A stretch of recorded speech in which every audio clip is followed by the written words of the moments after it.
சங்கதிர் சொந்தங்கள் அனைவருக்கும் வணக்கம். இது சங்கதிரின் இன்றைய முக்கிய செய்திகள். முதலில் தலைப்புச் செய்திகள். ஹட்டன் டிக்கோயாவில் 25 அடி பள்ளத்திற்குள் பாய்ந்த பஸ், ஒருவர் பலி, பலரின் நிலைமை கவலைக்கிடம்.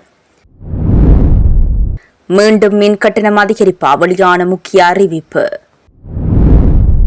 அனுர ஆட்சியில் தொடரும் பாரிய மோசடிகள், ஸ்ரீதரன் எம்பி குற்றச்சாட்டு. கோதுமை மாவின் விலை அதிகரிப்பு, மக்களுக்கு பேரிடி செய்தி. கஞ்சா பயன்படுத்திய தேரர்கள், வைத்திய பரிசோதனையில் அதிர்ச்சி தகவல். வெளிநாட்டுல நாங்க எவ்வளவுதான் கஷ்டப்பட்டு சம்பாதிச்சாலும் அந்த பணத்தை ஊருக்கு அனுப்பும்போது வர்ற சந்தோஷமே தனிதான். ஆனா அந்த பணம் சரியான நேரத்துல எந்த கட்டணமும் இல்லாம அவங்க கைக்கு போய் சேரணும் இல்லையா? அதுக்காகத்தான் நான் யூஸ் பண்றேன் டேப் சென்ட். இது ரொம்பவே பாதுகாப்பானது மற்றும் பயன்படுத்த எளிமையானது.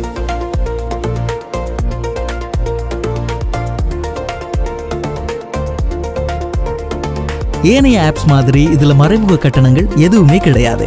ஜீரோ டிரான்ஸ்ஃபர் ஃபீ, சிறந்த எக்ஸ்சேஞ்ச் ரேட், இன்ஸ்டன்ட் டிரான்ஸ்ஃபர். நீங்க எந்த நாட்டுல இருந்தாலும் சரி, ஒரு பட்டனை தட்டினா போதும், ஒரே நிமிஷத்துல உங்களோட குடும்பத்தினர் அக்கவுண்டுக்கு பணம் போய் சேர்ந்துடும். அவ்வளவு வேகம். தாமதிக்காதீங்க, இப்போதே டேப் சென்ட் ஆப்பை டவுன்லோட் பண்ணுங்க. அத்தோடு மறக்காம செங்கதிர் என்ற ப்ரோமோ கோட்டை பயன்படுத்தி கூடுதல் போனஸை பெற்றிடுங்க. Tap send. Send more, spend less. இலங்கையில் மின்சார ரயில் சேவை, அனுர அரசின் அதிரடி திட்டம். விளையாட்டுத்துறை அமைச்சின் கீழ் ஸ்ரீலங்கா கிரிக்கெட், அதிரடி காட்டிய அரசு. இதுபோன்ற செய்திகளை உடனுக்குடன் தெரிந்து கொள்ள செங்கதிர் சேனலை சப்ஸ்கிரைப் செய்து இணைந்திருங்கள். இனி விரிவான செய்திகள். ஹட்டன் டிக்கோயா பட்டல்ஹல பகுதியில் தனியார் பஸ் ஒன்று விபத்துக்குள்ளானதில் ஒருவர் உயிரிழந்துள்ளார். மேலும் 26 பேர் காயமடைந்துள்ளனர். 50 முதல் 60 வயதிற்கு இடைப்பட்ட ஆண் ஒருவரே விபத்தில் உயிரிழந்துள்ளார். காயமடைந்தவர்கள் டிக்கோயா கிழங்கன் ஆதார வைத்தியசாலையில் அனுமதிக்கப்பட்டுள்ளனர். வைத்தியசாலையில் அனுமதிக்கப்பட்டுள்ளவர்களில் 3 பேரின் நிலை மோசமாக உள்ளதாக கூறப்படுகின்றது. இந்த நிலையில் குறித்த 3 பேரையும் மேலதிக சிகிச்சைகளுக்காக கண்டி போதனா வைத்தியசாலைக்கு மாற்றுவதற்கும் நடவடிக்கை எடுக்கப்பட்டுள்ளது. டயகமவில் இருந்து ஹட்டன் நோக்கி பயணித்த தனியார் பஸ் ஒன்று நேற்று மாலை பட்டல்ஹல பகுதியில் விபத்துக்குள்ளாகியுள்ளது.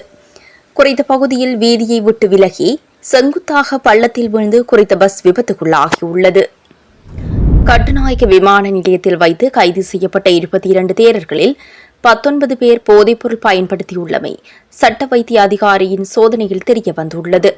தாய்லாந்திற்கு சுற்றுப்பயணம் மேற்கொண்டுவிட்டு கடந்த ஏப்ரல் 25ஆம் தேதி நாடு திரும்பிய தேரர்கள் 112 கிலோகிராம் குஷ் மற்றும் ஹசிஸ் ரக போதைப் பொருட்களுடன் கைது செய்யப்பட்டனர். போலீஸ் போதைப்பொருள் தடுப்பு பிரிவினரால் தடுத்து வைக்கப்பட்டு விசாரணைக்கு உட்படுத்தப்பட்ட இவர்கள் சட்ட வைத்திய அதிகாரியிடம் முன்னிலைப்படுத்தப்பட்டனர். இதன்போதே அவர்களில் 19 பேர் கஞ்சா போதைப்பொருள் பயன்படுத்தியுள்ளமை உறுதி செய்யப்பட்டுள்ளது. யம்புரலிய பகுதியில் உள்ள விகாரை ஒன்றைச் சேர்ந்த 3 தேரர்கள் மாத்திரம் இதற்கு முன்னர் தாய்லாந்திற்கு சென்றுள்ளதாகவும் அப்போது அவர்களுடன் இணைந்து 12 தேரர்கள் அப்பயணத்தில் பங்கேற்றிருந்ததாகவும் விசாரணைகளில் தெரியவந்துள்ளது. இதன்போது கொண்டுவரப்பட்டதாக கூறப்படும் போதைப் பொருட்கள் அந்துருகிரிய பகுதியில் உள்ள வீடொன்றில் மறைத்து வைக்கப்பட்டிருந்த நிலையில் அவ்வீட்டின் உரிமையாளரும் போலீசாரால் கைது செய்யப்பட்டுள்ளார். எதிர்வரும் மே மாதம் மேலும் 40 தேரர்களை தாய்லாந்திற்கு அழைத்து செல்ல இவர்கள் திட்டமிட்டிருந்தமை வெளிச்சத்திற்கு வந்துள்ளது. அத்துடன் இந்த வலையமைப்பை இலங்கையிலிருந்து இயக்கியதாக கூறப்படும் அமிதாந்த எனும் தேரர் கம்பகா பகுதியில் உள்ள விகாரை ஒன்றில் பதுங்கியிருந்த போது கைது செய்யப்பட்டார். ஏனைய தேரர்கள் விமான நிலையத்தில் சிக்கியதைக் கண்டு இவர் அங்கிருந்து தப்பிச் சென்றுள்ளதோடு கைது செய்யப்படும் போதும் அவர் போதைப்பொருள் பயன்படுத்தியிருந்ததாக தெரிவிக்கப்படுகின்றது. இதேவேளை இந்த கடத்தல் தொழிலை இலங்கையில் உள்ள வர்த்தகர்கள் போன்று தோற்றமளிக்கும் இருவர் பின்னணியிலிருந்து வழிநடத்துவதும் அவர்களில் ஒருவர் காஜி என அழைக்கப்படுவதும் விசாரணைகளில் கண்டறியப்பட்டுள்ளது. திருத்தப்பட்ட மின்சார கட்டணங்கள் குறித்த இறுதி தீர்மானம் எதிர்வரும் மே மாதம் 9ஆம் தேதி அறிவிக்கப்பட உள்ளதாக இலங்கை பொது பயன்பாடுகள் ஆணைக்குழு தெரிவித்துள்ளது. உலக சந்தையில் எரிபொருள் விலை அதிகரித்துள்ளமையால் 2026ஆம் ஆண்டின் 2வது மற்றும் 3வது காலாண்டுகளில் மின் உற்பத்திக்கான செலவு கணிசமாக உயர்ந்துள்ளது. இதனால் தேசிய முறைமை செயற்பாட்டாளர் தனியார் நிறுவனத்திற்கு சுமார் 38 பில்லியன் ரூபாய் நிதி பற்றாக்குறை ஏற்படும் என மதிப்பிடப்பட்டுள்ளது. இந்த சூழலில் திருத்தப்பட்ட செலவு மதிப்பீட்டை கடந்த ஏப்ரல் 27ஆம் தேதி அந்த நிறுவனம் ஆணைக்குழுவிடம் சமர்ப்பித்திருந்தது. இந்த நிதி பற்றாக்குறையில் 15 பில்லியன் ரூபாவை அரசாங்கம் மானியமாக வழங்க தீர்மானித்துள்ளது. இதன் அடிப்படையில் வீட்டுப்பாவனை மற்றும் மத வழிபாட்டு தலங்களில் சுமார் 95% நுகர்வோருக்கு அரசாங்க மானியத்தின் ஊடாக கட்டணங்களை அதிகரிக்காதிருக்க பரிந்துரைக்கப்பட்டுள்ளது. அரச நிறுவனங்கள் மற்றும் சுற்றுலா விடுதிகள் பிரிவில் மாதத்திற்கு 180 அலகுகளுக்கு குறைவாக பயன்படுத்துவோருக்கு கட்டண உயர்வு இருக்காது. கைத்தொழில் துறையின் முதலாவது துணை பிரிவினருக்கும் கட்டண அதிகரிப்பிலிருந்து விலக்களிக்க பரிந்துரைக்கப்பட்டுள்ளது. நிலக்கரி இறக்குமதி தொடர்பான மேலதிக செலவுகள் எதுவும் மின்சார கட்டணத்தில் சேர்க்கப்பட மாட்டாது என பொது பயன்பாடுகள் ஆணைக்குழு உறுதிப்படுத்தியுள்ளது. கோதுமை மா 1 கிலோகிராமின் விலை அதிகரிக்கப்பட்டுள்ளதாக பிரீமா நிறுவனம் அறிவித்துள்ளது. அதன்படி 1 கிலோகிராம் கோதுமை மாவின் விலை 5 ரூபாவினால் அதிகரிக்கப்படுகின்றது. 220 ரூபாவாக இருந்த கோதுமை மா 1 கிலோகிராமின் விலை அதிகரிப்பை அடுத்து 225 ரூபாவிற்கு விற்பனை செய்யப்படும் என அறிவிக்கப்பட்டுள்ளது. போக்குவரத்து செலவுகள் உள்ளிட்டவையில் ஏற்பட்ட அதிகரிப்பின் காரணமாக இந்த விலை உயர்வு அறிவிக்கப்பட்டுள்ளதாக பிரீமா நிறுவனம் அறிவித்துள்ளது. வெளிநாட்டுல நாங்க எவ்வளவுதான் கஷ்டப்பட்டு சம்பாதிச்சாலும் அந்த பணத்தை ஊருக்கு அனுப்பும்போது வர்ற சந்தோஷமே தனிதான். ஆனா அந்த பணம் சரியான நேரத்துல எந்த கட்டணமும் இல்லாம அவங்க கைக்கு போய் சேரணும் இல்லையா? அதுக்காகத்தான் நான் யூஸ் பண்றேன் டாப் சென்ட். இது ரொம்பவே பாதுகாப்பானது மற்றும் பயன்படுத்த எளிமையானது.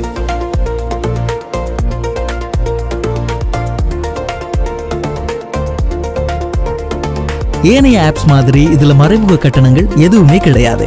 ஜீரோ டிரான்ஸ்ஃபர் ஃபீ, சிறந்த எக்ஸ்சேஞ்ச் ரேட், இன்ஸ்டன்ட் டிரான்ஸ்ஃபர். நீங்க எந்த நாட்டுல இருந்தாலும் சரி ஒரு பட்டனை தட்டினா போதும், ஒரே நிமிஷத்துல உங்களோட குடும்பத்தினர் அக்கவுண்டுக்கு பணம் போய் சேர்ந்துடும். அவ்வளவு வேகம். தாமதிக்காதீங்க. இப்போதே டாப் சென்ட் ஆப்பை டவுன்லோட் பண்ணுங்க. அத்தோடு மறக்காம செங்கதிர் என்ற ப்ரோமோ கோட்டை பயன்படுத்தி கூடுதல் போனஸை பெற்றிடுங்க.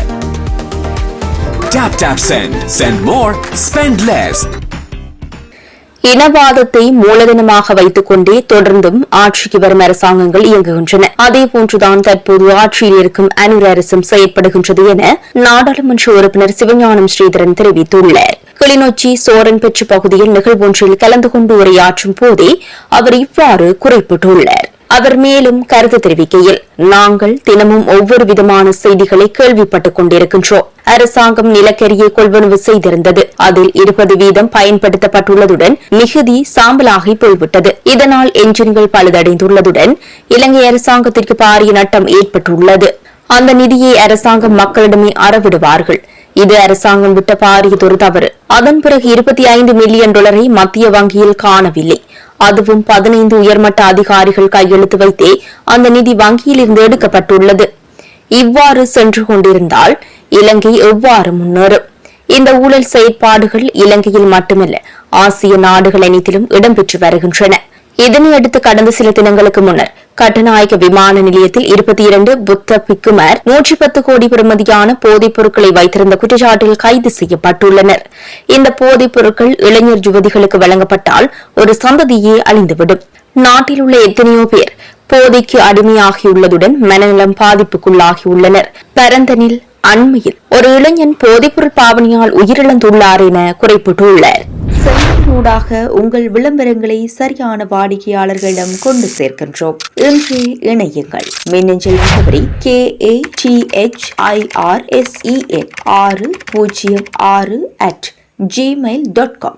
உங்களின் அடுத்த வெற்றிகரமான விளம்பர பயணத்தை இன்றே தொடங்குவோம். பெட்ரோல் எரிவாயுவை ஏற்றிய கப்பல் ஒன்று நேற்று நாட்டை வந்தடைந்துள்ளதாக இலங்கை பெட்ரோலிய கூட்டுத்தாபனம் அறிவித்துள்ளது.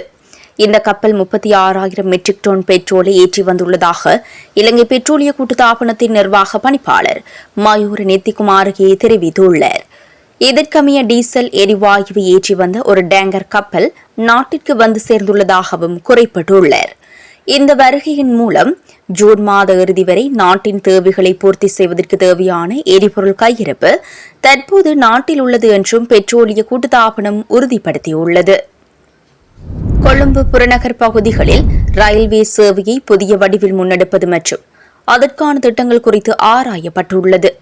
அத்துடன் கொழும்பு புறநகர் ரயில்வே திட்டத்தின் கீழ் மின்சார ரயில் சேவையை அடுத்த ஆண்டு தொடக்கத்தில் ஆரம்பிக்க திட்டமிடப்பட்டுள்ளது. இத்திட்டத்தின் கீழ் களனிவெளி ரயில் பாதையில் மரதானிலிருந்து மாகும்புர, பிரதான ரயில் பாதையில் கொழும்பு கோட்டையிலிருந்து ராகம, கரையோர ரயில் பாதையில் கொழும்பு கோட்டையிலிருந்து பாணாந்துறை வரை முதலாவது கட்டமாக செயற்படுத்த உத்தேசிக்கப்பட்டுள்ளது. தற்போதுள்ள ரயில் சேவைக்கு இணையாக மின்சார ரயில் சேவைகளை முன்னெடுப்பதுடன் தற்போதுள்ள அகல பாதைகளுக்கு பதிலாக நியம பாதைகளாக ரயில் தண்டவாளங்களை புனரமைப்பது குறித்தும் ஆலோசிக்கப்பட்டது. இந்த வேலை திட்டத்தை அடுத்த ஆண்டு தொடக்கத்தில் ஆரம்பிக்க தீர்மானிக்கப்பட்டுள்ளது. இத்துடன் செங்கதிரின் இன்றைய நாளுக்கான பிரதான செய்திகள் நிறைவு பெறுகின்றன. எமது அடுத்த பிரதான செய்திகளை நாளை எதிர்பாருங்கள்.